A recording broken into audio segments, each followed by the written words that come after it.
And welcome back. Good morning. And now it's time for us to get to the political scene and let's fight it together. My name is Victor. Welcome. It's now 4 minutes past 7 a.m. Before you leave the house, let's get you updated on what's happening in the political arena. Of course, so much is happening in the country, and of course, we need to dissect some of them, and because that's basically what's affecting us. So today, we are also going to take a look at the second day of the interviews happening at the Kenya College of Insurance in South Sea. We have got 4 candidates going to face the panel today: Erastus Edung Ethekon, Francis Kakai Kissinger, former Nairobi clerk Jacob Ngwele Muvengei, and Joy Brenda Masinde Mdivo, who is the current Kenya Power Board chair. They'll be facing the panel today to face it off on who is going to be the next IEBC boss. So fine, my guest already in the studio, the Member of Parliament of East Africa Legislative Assembly, David Sankok. He calls himself the global geopolitician. The global geopolitician. I don't call myself, they call me. You call yourself so as well? No, yes, of course, I've accepted the name, the nickname. The global geopolitician, just the way Raila accepted the name Tinga and Aguambo. Okay. And Victor. Yes. Good morning to viewers. Good morning. How is Arusha doing? Arusha is always fine. All right. As usual. Temperatures are fine there. Right. And kazi iko sawa. Asante sana. You'll tell us more on what's happening across our borders. And of course, Professor Fred Ogola, who is the J25 convener. Prof, good morning.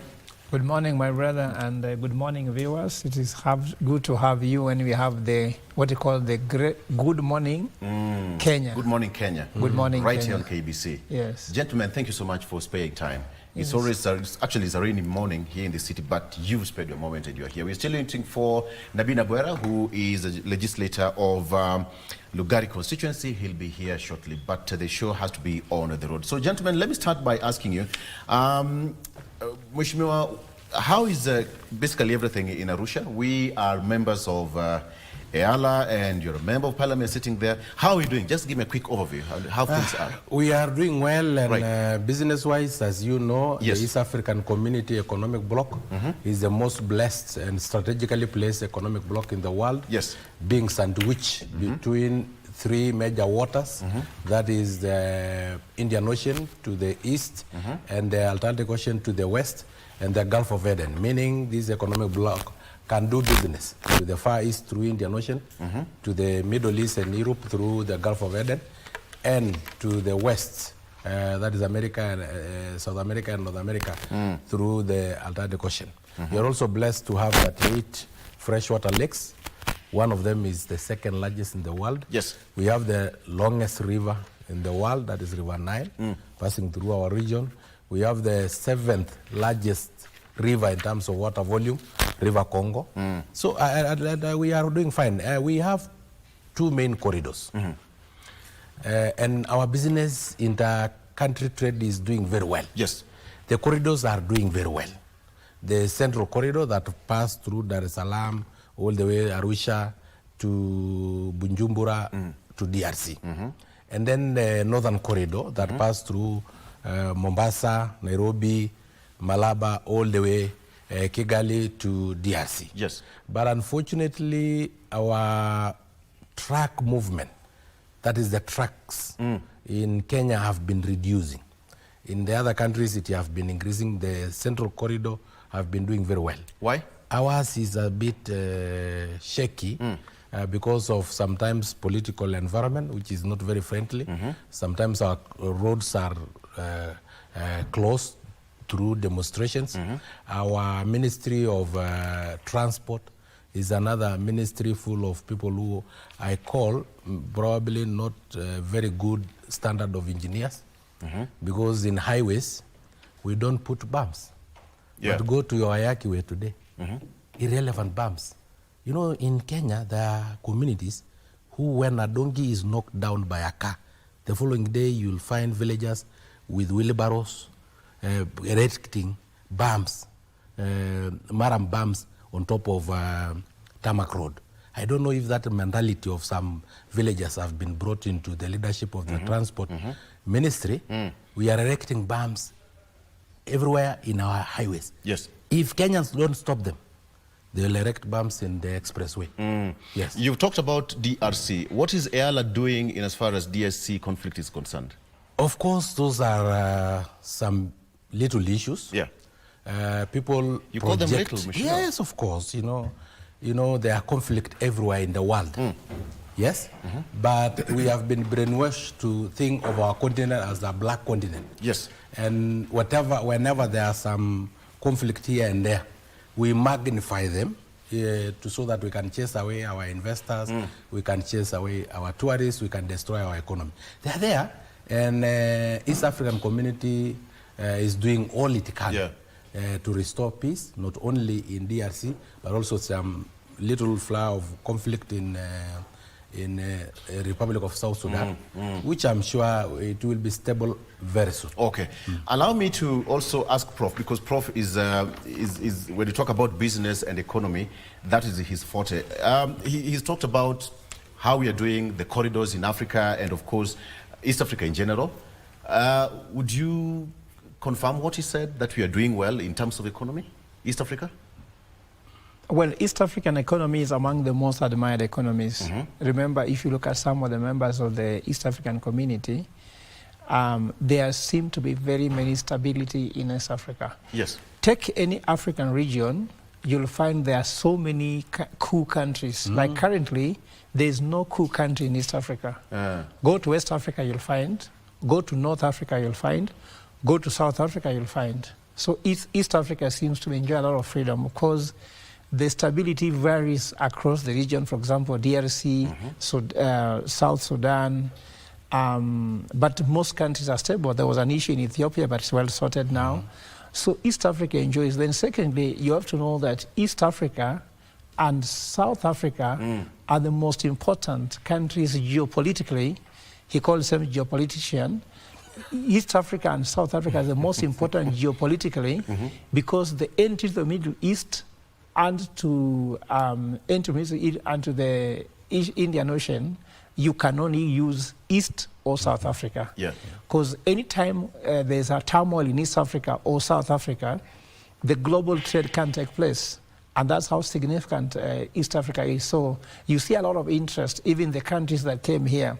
Germans was fighting for this place, the French was fighting for it, the English was fighting for it. So East Africa is significant geopolitically, and therefore there are some natural things. We have natural harbors in Africa, East Africa, so there's a lot of things which are right here. Yes. At the moment, the leadership in East Africa is not as stable as it had been before, because if you look at the relationship between East African countries, when Uhuru was the president, you could see there's a lot of relationship were more warm. Now, you saw now people are complaining, oh, you know, the AU, East Africa had a moment, they choose a country like Djibouti, which is sort of irrelevant, and they left Raila Odinga, who is coming from Kenya, and Kenya is geopolitically very important. So what would America want to negotiate with Djibouti to do with? Is an economy which is as small as Kiambu. So you look at the issue that East Africa never look at a strategically important country to take over the AUC. Which influence does Djibouti have when the president of Djibouti lands in the US or in UK? How do you negotiate? Because you just look like one of the districts in the US, or actually look like one of the villages in the US. So I'm looking at the fact that East African countries, so the other time when Kagame talked, William Ruto, I don't know whether they're relating very well. You try to understand what's happening in South. So I'm believing that as a member of EALA, what you might try to do is unity is very important. How can these heads of state start looking like they want to relate? Because the way they talk really oozes air of comfort and confidence to the investors that come here. Remember that the intra-East African trade is also not growing as we want. For example, you saw Sudan saying, now if you do this, you cannot import here. Those sort of things should not be happening in East Africa. We should be seeing more people wanting to do business, because distance is important. Because, for example, go talk about horticulture. Yes. Nowadays, there's a charge called food miles, meaning if you carry food from here to UK, because of the environmental stewardship, you are charged for how much fuel you've burnt to take the food away. Food miles. Food miles, yes. Right. Yeah, it's a cost you incur. But now, just taking food to Uganda here, or taking some to Sudan is less. So that's why you're finding the Chinese have gone to a country like Ghana or West Africa to manufacture, let's say, horticulture. So the Chinese are flying that food from Ghana to the US or UK, to UK, actually in Europe. It is cheaper than a Kenyan flying food from here to UK, and therefore they pay less food miles. And the Kenyan horticulture is becoming less competitive in that market. I think there must be somebody actually to tell you, we need a Kenyan leader who actually understands economics. I'm sorry to say that, because the Kenyan problem at the moment is not political. The Kenyan problem is economic. How do you put food on the table? How do you get these young people employed? How do you ensure that people can have health care? How can you ensure that education is advanced enough so that Africa, Kenya can take advantage of this environment? Mheshimiwa Nabii, good morning. Morning. Karibu sana Mheshimiwa. Victor Pole. I woke up, I live in Westlands, Lantana Road. And as people are busy on rooftops. When it rains, the systems collapse. I couldn't just get out of my house because all the drainages had closed, and a small car got in to block everybody else. So that's what we are. Yeah. Now, very, very interesting insights from our Yala representative, and I want to appreciate Sangok that you've done justice. And thank you for your vote. Yes, and yes, that's why you are my candidate, you know that. Yes, of course. And Prof, once more, very insightful. But I have a completely different view. And my view is that, one, the DRC issue is big. Is very big. And I'll tell you why. You know, in this community, we've been conditioned to compare to failure. That's what we've been conditioned. And that's why, and this started with the President Moi. And he conditioned all of us. He would compare us to Somalia, compare us to failure. I've always said, like Mahatma Gandhi and Nelson Mandela told people, please compare yourself to where you are supposed to be. Then the leadership will get it right. Because you will that push the leadership to say, this is not where our space should have been here. Okay? Just Congo, that DRC alone, if Africa was to come, East Africa was to come together and say, hey, this problem is huge, then we look at it, because this DRC has the capability to power the economy of the whole of Africa. The mineral issue in DRC, which is causing this problem, if properly utilized, not the way we are smuggling their gold, their diamond, through various countries, through Kenya, through where, the Chinese, the Belgium, and now the American are getting into it, that the mineral, the diamond and gold alone, forget about, I've not even talked about uranium in Congo, is if you are to mine it properly, put it on the world market, it is more than the economy of East and Central Africa. I've not talked about the utilization of the Dinga Dam. I've not talked about the natural forest. Every time you see trucks passing here, carrying the trees, the timber of mahogany from Congo is smuggled. Now, if you are to look at it from that, then you will understand, Prof, the international macroeconomics that made Americans influence Djibouti Yes. to produce the AU share. It's about economics. It is about capitalism. We did not understand as a country the international capitalism factors. Whereas we were looking at this thing as an African issue, we forgot that AU is going to play in an international market. And made two blunders that cost us this seat. We went to China when we were campaigning and attempted to meet the African leaders in China. The Americans said, ho, ho, ho. So these guys, if the Kenyan candidate takes over here, then they are going to go Chinese. This is our competitor. We will do all what it takes to make sure it doesn't work. And that's what happened. Yeah. Secondly, you forgot that the American then, whom we were, going to bed with, the Democrats, had one problem. They were looking for partners in terms of military bases. I can tell you, if Trump had taken over power by then, Raila would be the chair today. Because they have no interest in this stupid political thing where you have to have military fighting for them. They are looking at the internal, what he's saying, the internal economics. The Republicans are more interested with the internal economics. The Democrats were interested in being the big boys around the world. So they went in for a place where they will come and put a small country, they will dominate, they will tell, can we put our military bases here? So that when we want to attack Israel, support Israel, we have somewhere where we are launching our military from. And this, therefore, explains something my brother Sangoka want to share with you today. I have a friend, a young girl in this town. She is teamed up with some black American, of Kenyan descent.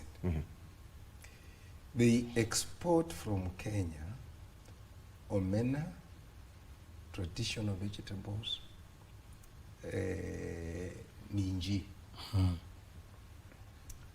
and some particular type of beans called roskoko. You can imagine, Victor, these are Kenyans. They are now doing it better in Uganda. They are better export from Uganda than here at JKIA for two reasons.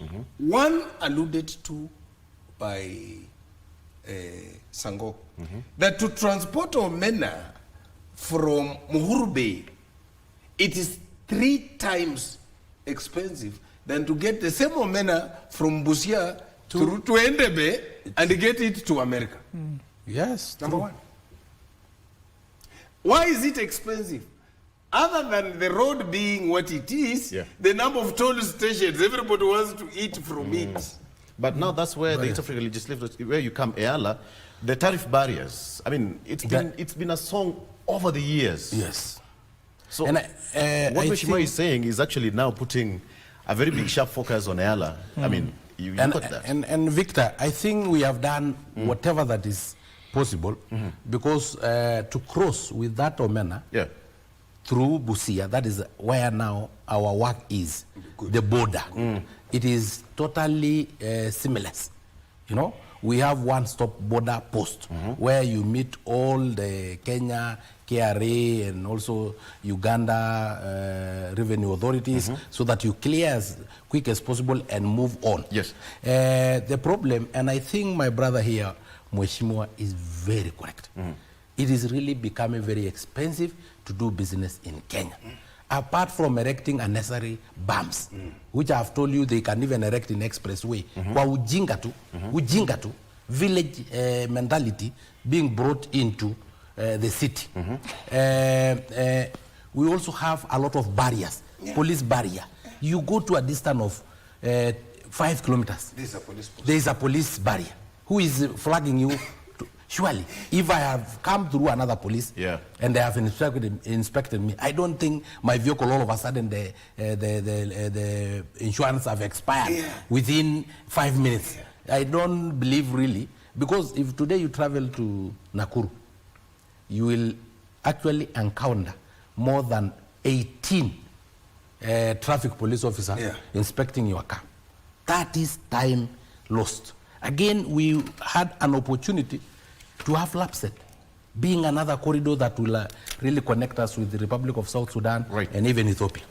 Now it is not there because of I don't know what is happening. So for us in legislation, we have done whatever that is possible. For instance, my bill was passed on the use of local currency in intra-EAC trade because it is very expensive for you to change Kenya shillings into US dollars at a fee, go to Uganda to buy maize. Now because Mama Mboga and maize vendors don't understand the US dollars, you have to convert again the US dollars into Uganda shillings at a fee. So America end up reaping where they have not sown. Whoever is going to buy maize is a Kenyan. Whoever is selling maize is Uganda. Pilipili wa America wasioila sijui inawashia nini, but they end up having conversion fee 2 times. I also have a bill on blue economy. I wonder why do we have road networks around Lake Victoria? Surely. And you know, for you to be able to have highway around Lake Victoria, you have to have money to construct that highway and to maintain that highway. But huge vessels between the cities around Lake Victoria will not need construction of roads, will not be affected by bumps, will not be affected by demonstration. It is seamless travel and export of goods from one country to another. From Lake Victoria, you can travel from Kisumu, for instance, to 7 major cities, including Jinja, Kampala, Entebbe, Mwanza, Homa Bay, all those cities without the use of a road, constructing that road and maintaining that road. For you to be able to travel from Kisumu all the way to Juba, that is 3,900 kilometers. You really don't need a road. You travel through water. If you travel from Eastern DRC to Western DRC, you will use 4,900 kilometers without using a road because of River Congo. And our forefathers used to travel using water. Water is the safest and the cheapest mode of transport. But are you utilizing it? We are not even thinking about it. Go to Kisumu. What do they use Lake Victoria for? Washing cars. Retrogressive thing. But again, Mheshimiwa, you'll also have to look at the regional governance complexities that we have within East Africa, I mean, the community itself.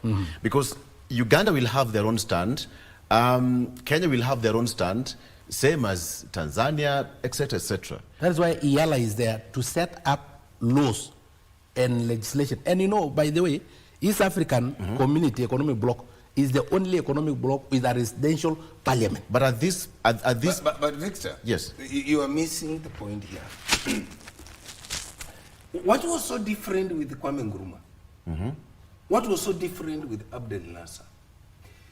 What we need is not about what Kenya or Uganda. You need a big thinker. Yes. A person, a leader who thinks beyond horizons. Okay? We stop thinking about Kenya. What he is talking about is thinking globally. And that's what a leader needs to do. That's what Kwame Nkrumah did to come up with AU. Now, you don't need to say that because I'm a Kenyan, so I must just do things in my way. When you are limiting your own people, what has happened? Ask yourself. You know, he has said something very interesting here, which we all need to follow.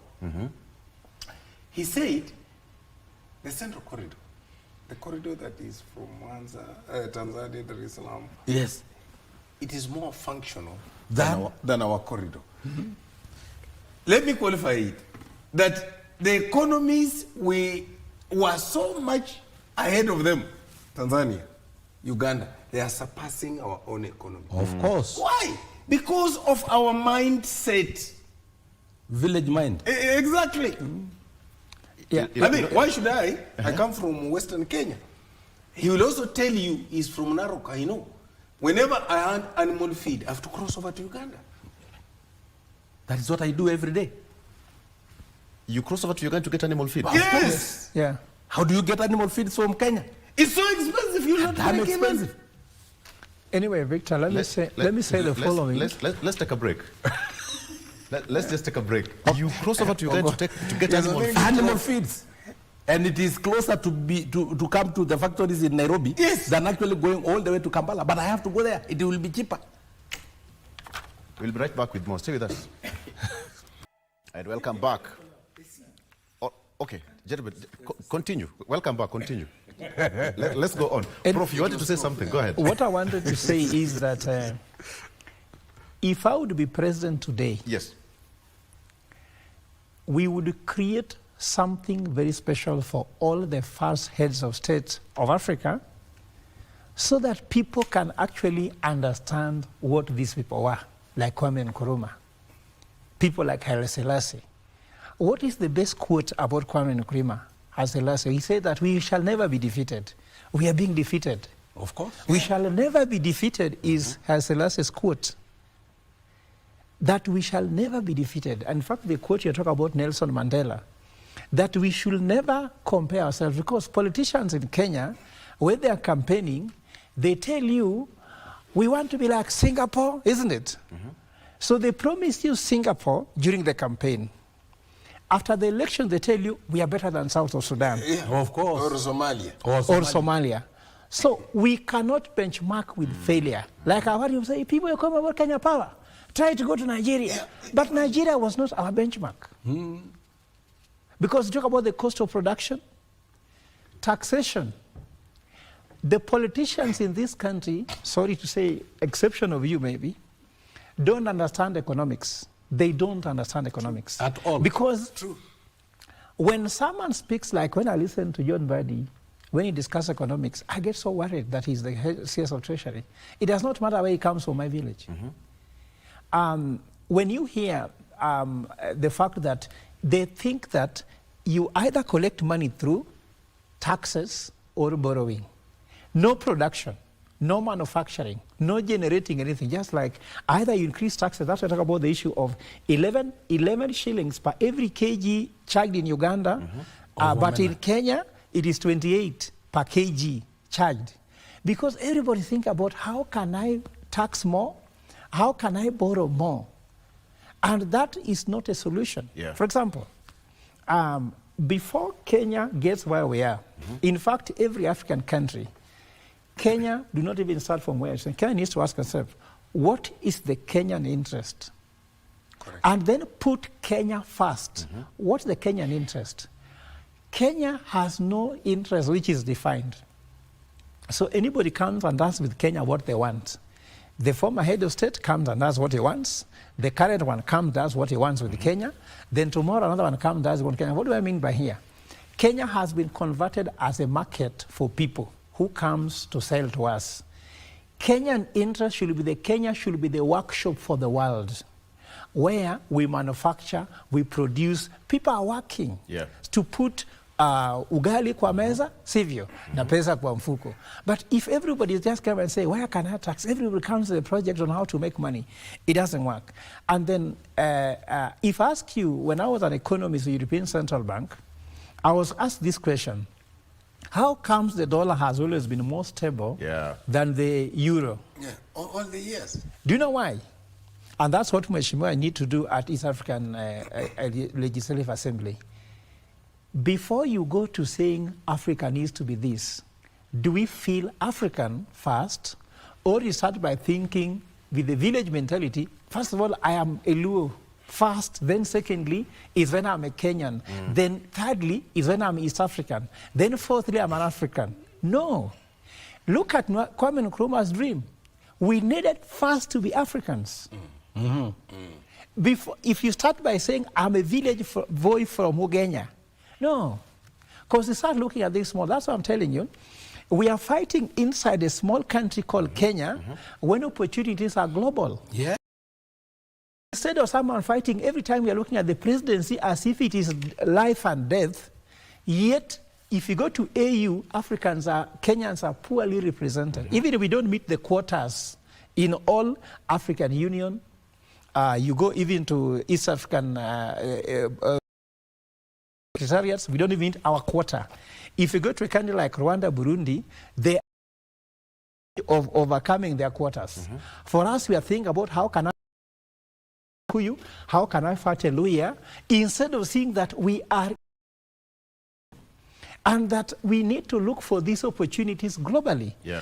I should even be able to ask KBC, you should open a column where all global jobs can be seen by all Kenyans, so that Kenyans don't see, mimi, serikali imenikinyima kazi. We are in the world. You have a Kenyan passport. No, there's no country which has said Kenyan cannot work there. Okay.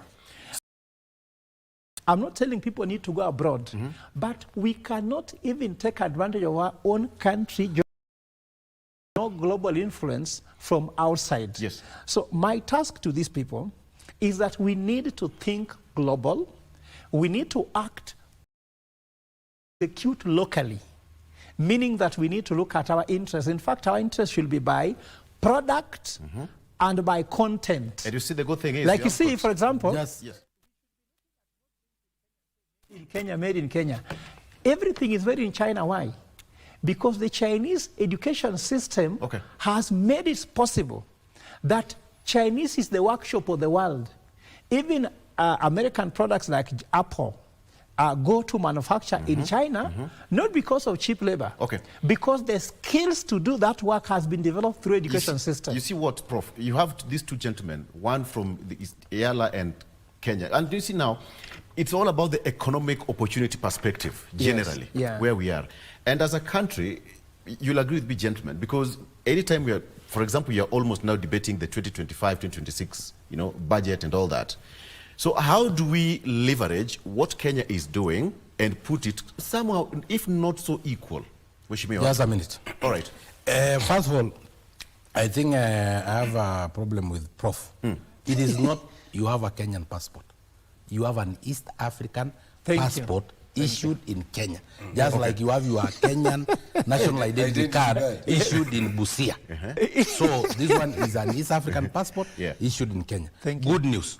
In 2031, we'll have the East African currency, which will wrestle. Yes, that has been beautified for so many years. This one, in fact, I started by saying my bill of the use of local currency in intra-country trade within East Africa, so that we can try to harmonize our respective currency. At the moment, they are a bit far apart. The Kenyan shillings is exchanging to the dollar at a rate of 130. Yet the Burundian franc is exchanging at a rate of 3,900. So we have to harmonize them, and that is the roadmap to harmonize it. By 2030, we'll have the East African currency called the East African Pesa. That will be, in fact, wrestling with the dollar and the euro. And that, I can assure you, as I sit in the East African Legislative Assembly, we will actually actualize it.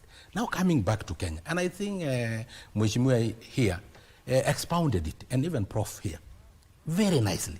The problem is that our thinking is so local, so village-like, to an extent that Tanzania, which was looking up on Kenya in terms of economy, is now surpassing us. Go to Kampala.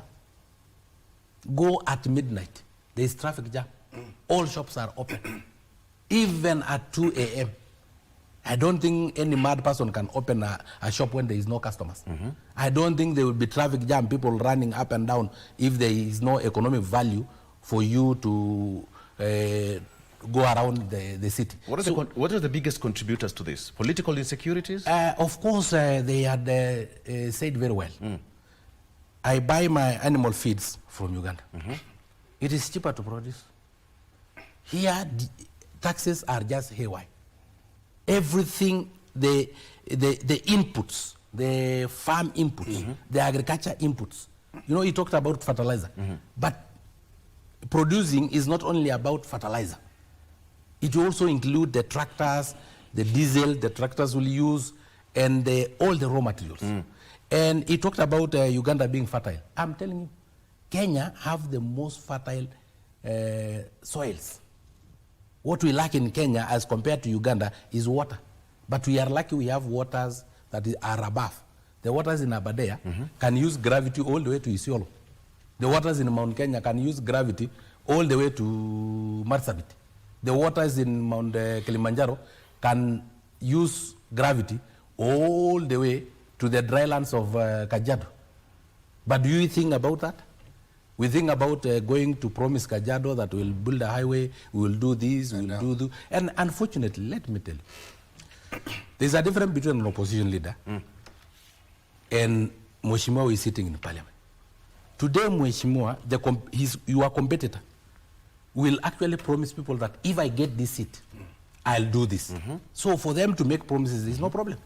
But you, why do you promise? You already have the seat. If today I'm elected a president, I'll sit in my office and work. But if I go and campaign to get what? Of course, those guys who are in opposition, like Nakalonzo, they can continue campaigning.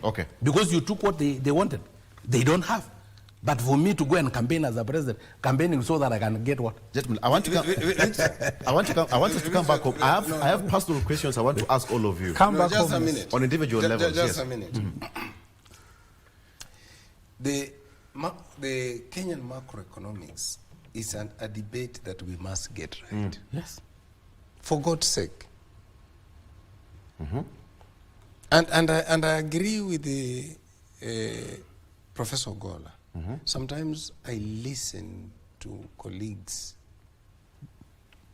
and wonder whether the basics of life have changed. You know, as a country, we should be concerned that we tried to do production in Kulalu and it didn't work. We have never asked questions. I mean, Professor Ogola, Kulalu has very good soils. The best. The only thing we needed was to manage the water system. Yes. As a country, we need to ask ourselves, as a people, a very one fundamental question. Are we living today or we want to live tomorrow? Because if you live today, do all this nonsense we are doing. But if you are thinking of living tomorrow, then the thinking must shift to ensuring that you preserve and you produce for the future. But Mheshimiwa, allow me to interrupt you. There is no choice about that. It's very clear that what we have is something we have borrowed from the future. So we cannot live today. What do you mean we borrow from the future? You see, what the world Kenya we have now, we owe it to our children, our children's children. So we cannot live and destroy it now. So there's no debate about whether we are living today or tomorrow. We are living for the future. But that's what sustainable development is all about. When you are doing development, you cannot kill what your children will see. For example, if you kill National Park, Nakuru National Park, you kill the Savo National Park, your children will never know whether they existed. So we borrow this one. The two guys are saying the same thing. Let me just tell you this. What I was saying here. If you are living tomorrow for tomorrow, then your behavior must demonstrate. Yeah, absolutely. And that is my concern. And that is what he was talking about here. He is saying they will raise bumps on expressway. On the thick highway, they try to put bumps. You know, so only an idiot who can do that. It's madness of its own kind. Ask yourself. There has been something going on at around the junction to Parliament there. I mean, that is something you would do in 3 months. We are now doing a year. We are doing a year. Yeah, much more right. Yeah, we are doing a year. I mean, are those people thinking of tomorrow? Look at it this way. He asked a very fundamental question here that, you know, if you want to understand our economy, you must look at what is happening in Tanzania, in Uganda, in the East African community. But look at it this way. You have a very good idea and you don't fund it. And I'll give you the good idea. You want to go Singapore, you want to go China, you want to go Hong Kong. You say the channel to this is TVET, then you don't fund it. No. That brings me to the question, which may just hold it Then there. you don't fund it. Because I have got only 10 minutes to go, 13 actually. But I have personal questions, just to connect it with you, Mheshimiwa. When you talked about education and TVET as the pathway to Singapore and then Hong Kong, around 2 days ago, you talked about the issue to do with education and promotion of teachers. Yes. And you talked so passionate about it. I think that was in your constituency or something. Yes. In 2 minutes, could you just expand on that? Yes. Because you sit in the education committee. You know, there is a confusion at the Teacher Service Commission. And the confusion is people think equality is the same as equity.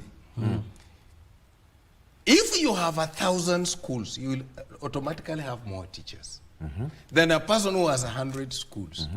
Someone sitting in TAC decides that there are 23,000 positions of different levels. Let me say an example. Yeah. 100 positions for D4. D4 is the senior principal. Then you say divide equally among the 47 counties. That's madness. Narok is not the same as Lamu. Kiambu. Narok has more teachers than Lamu. More Kakamega has more teachers than Busia or Bungoma. Now, how do you divide it equally? And that's what the principals are saying. What kind of criteria? But you sit in the education committee, Mash. Let me tell you, Right. we don't micromanage the sector. You We oversight. give an overriding policy. And that is why I said, and I've put a petition to my chairman, that they hold on to the promotions until we agree on the criteria. I mean, it is the same thing as the way we share revenue. We share revenue based on population. Population, That is poverty it. level. Yeah, exactly, all those factors. And if you are coming to promote teachers, it is obviously, it's an obvious factor that if I have 1,000 schools, I will have many more teachers. I need more chances than a person who has 100 schools. It's common sense. Yeah. And then we were saying, you also have to look at what we described. When there was no promotion for over 10 years, there are people who ought to have moved, and they have never moved at all. They are reaching their retirement age.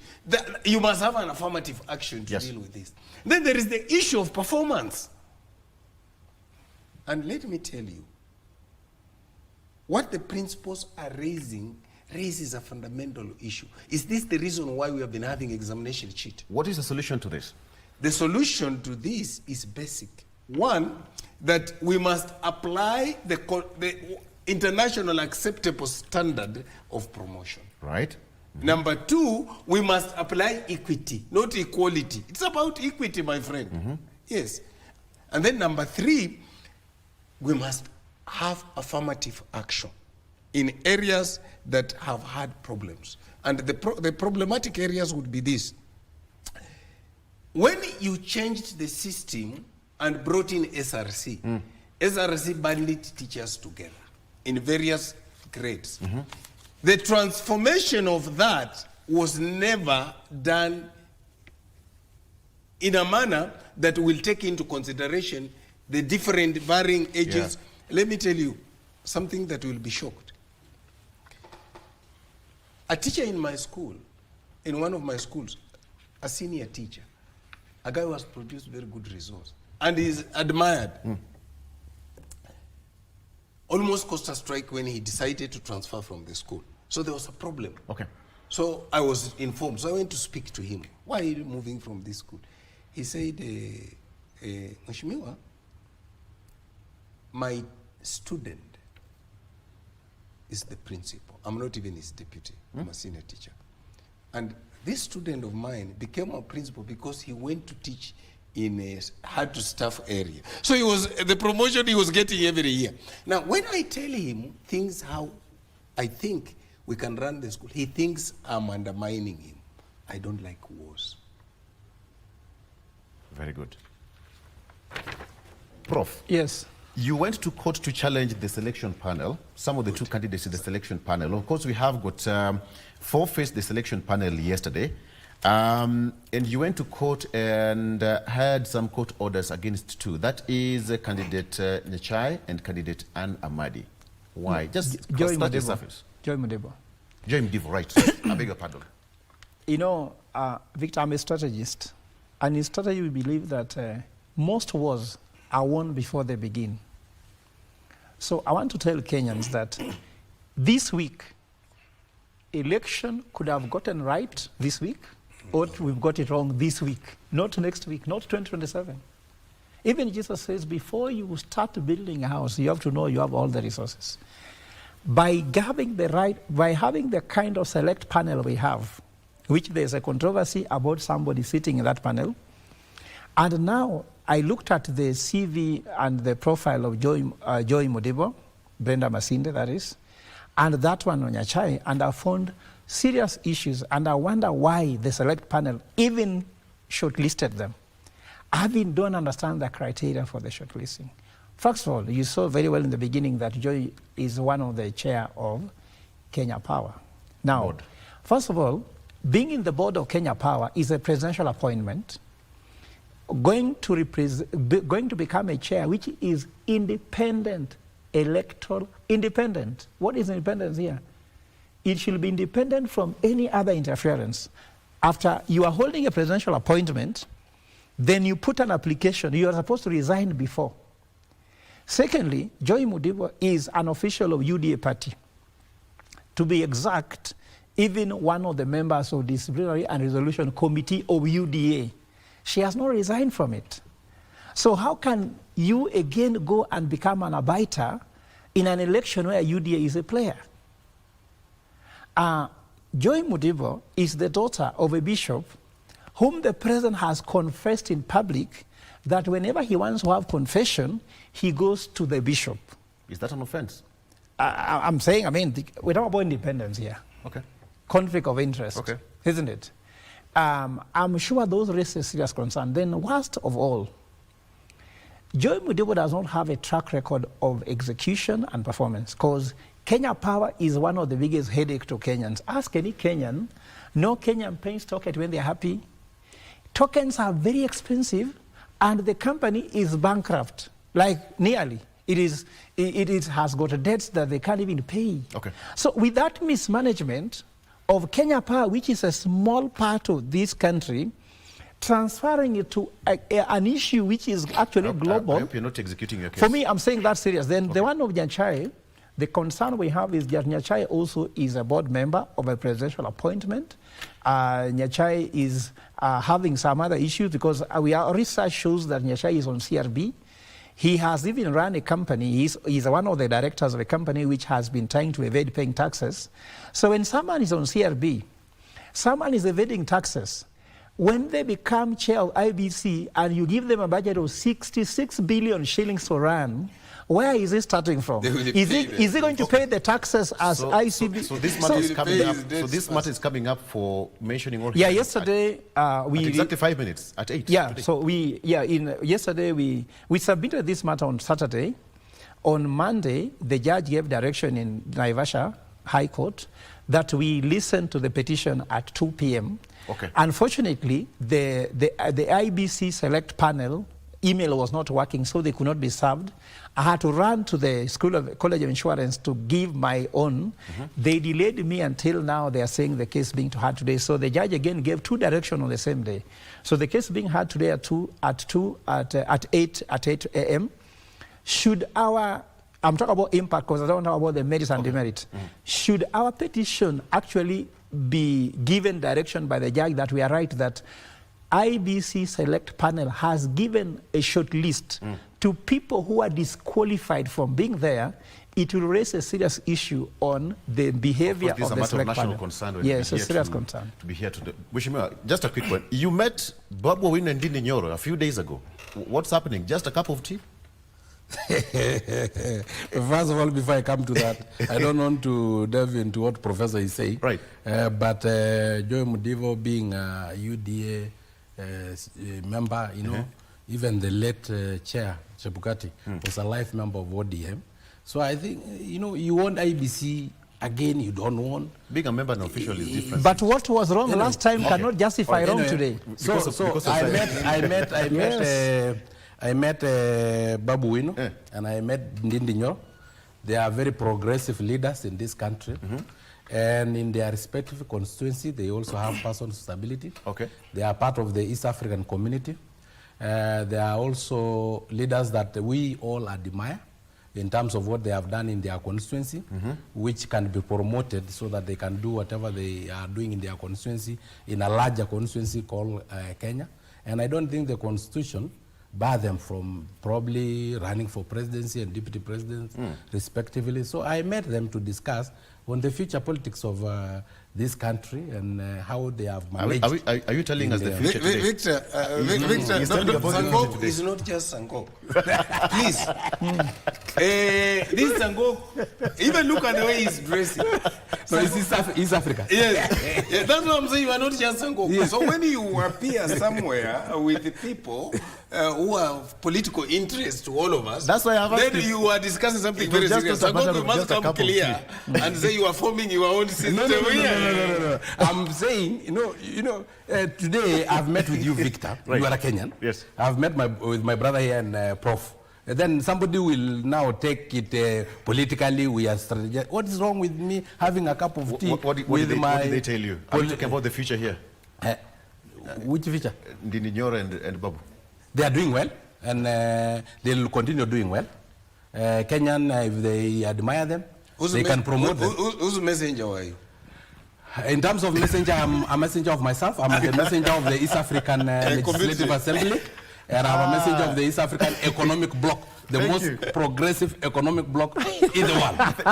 Thank you, gentlemen. You know what I've loved about this discussion? We've talked about issues with Africa today. I mean, it was like a men's talk. Yes. It was a men's talk. Yes. Nobody could really say that ODM, UDA, Jubilee, and all that. It was a conversation that's affects all of us. Thank you, gentlemen, for coming. Mheshimiwa Sankok, continue doing what you're doing best in Arusha. Yeah. Of course, that is where you're supposed. And very soon I'm meeting Natembea for your information. I'm proud. Okay. And also I will be meeting with please my brother here. What about me? Of course, Professor. Professor Fred Ogola, thank you so much. He's the convener of J25 movement, and of course, Mheshimiwa Lugari, Member of Parliament. Nabi Dabwera, asante sana, gentlemen, for coming to the show. My name is Victor Lowe. Have a good morning. Bye-bye.